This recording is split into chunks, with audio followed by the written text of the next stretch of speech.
Well, the Gospel of John today, that's what we hear, and it gets kind of a bad rap. Because you say John, and people kind of roll their eyes and say, oh man, that's a hard one. It's so theological. Well, if you think about it, all the Gospels are theological. It's just that the other three kind of make you work a little bit harder to figure out the theology, whereas John kind of just throws it all at you at once. So in a way, I guess John is more understandable. Or not, I don't know. But this is John's birth narrative, believe it or not. There's no baby Jesus, no Mary, no census, no shepherds or donkeys. This birth narrative, if you want to call it that, explains Jesus' role in creation and the story of his life on earth. Jesus is the Word. The Word was with God and is God. Jesus was sent as a light to the world, a light to enlighten the nations. The world came into being through him, but the Word did not know him or accept him. They killed him, but the ones who accepted him have become children of God. Easy. Now, the story of Jesus' birth in a manger is what we like to hear, and that tends to focus on the humanity of Jesus, of how Jesus is one of us. And he was, and is. John instead seems to focus on the divinity of Jesus, making him high above us all.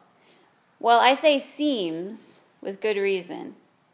Because on the one hand, John exalts Jesus, explaining creation and how it all came into being through him. But then on the other hand, he talks about how the Word becomes flesh and dwelt among us. In order for Jesus to serve as a conduit of God's grace and truth, he must be God in the fullest sense, and in order for the Word to reach us, Jesus had to be fully human as well, to share our lives and suffer and live like we do.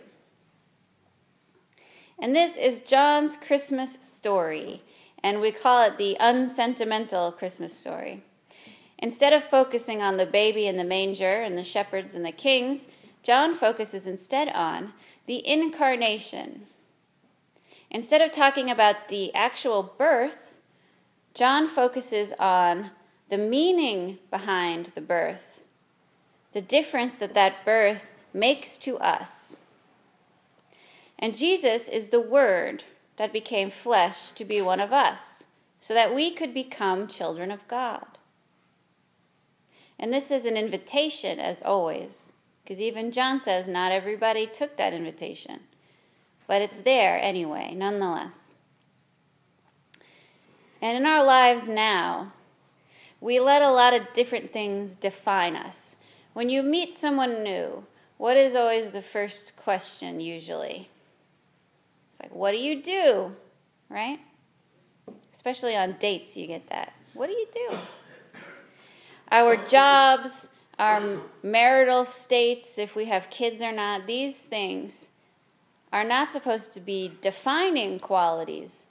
Rather, they're meant to be descriptors. Like my being a priest and being married describes me, but it doesn't define me. The only thing that should define me, the only thing that should define all of us here, is that we are children of God. God calls us to be God's children. And that means that we have infinite worth in the eyes of God. We are people who deserve love and respect and will be used by God to care for the world and to change it. And that seems like a very tall order. And many people don't often feel this way. But this is what John is talking about in his very unsentimental way. There's a lot of crazy things happening in the world right now. People killing each other, fighting always, wars, disease is rampant. How can we possibly make a difference as children of God? Where is this light that John is talking about? because it seems very dark. Well, that light comes from us. Jesus is the light, and we are the children of God, so now we have that light. We are Christ's body on earth, the bearers of his light. And though it is dark, we are to bring this light into the world. Which reminds me of a really great song by RuPaul. Now, I'm not going to sing it for you. I'm going to read you the lyrics. Maybe someday you'll get me to sing for you, but not today. So this song is called Let's Turn the Night. The chorus goes like this. When the lights go out, we are the sun. That's because we know the power of love. We are all one. Turn off the lights, wake up your soul. Let's turn the night into tomorrow. Wherever we are, wherever we go, we are the light. You're never alone. So, into the darkness of the world, God sent Jesus to be the light, to be the Word. Now, as the followers of Christ, we are the light in the world. This is the meaning of Christmas. It's not just a one-day holiday or a 12-day holiday, a festival. It witnesses to a reality that weaves itself into our whole lives.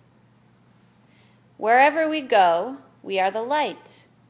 And we're never alone, like the song says, because we have each other, and we also have Jesus with us on our sides. In the name of the Father, the Son, and the Holy Spirit. Amen.